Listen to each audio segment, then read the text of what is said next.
सुभद्रा योजना को नहीं बड़ अपटुडेट नुआ सरकार बड़ योजना सुभद्रा योजना को नहीं आसिला नुआ अपटुडेट सुभद्रा योजना को नहीं आसिला भल खबर।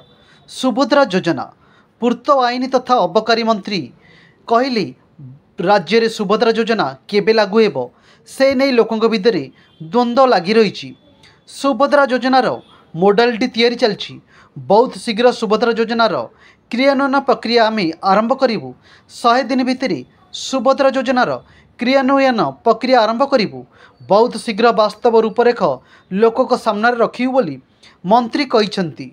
निर्वाचन समय भाजपा सरकार 21 ग्यारंटी देइथिले। सेथिमध्यरु सुभद्रा योजना गोटे सरकार देइथिबा विभिन्न प्रतिश्रुति पूरण करिया पई उद्यम करुछंती।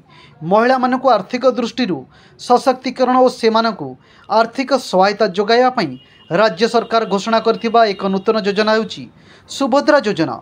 एही योजनार राज्यर प्रत्येक महिला को 50,000 टंकार भाउचर जोगाई दियाजिबो, जाहाकु सेमाने 2 वर्ष मध्यरे खर्च करि परिबे। केउमाने सुभद्रा योजनार आवेदन पई योग्य?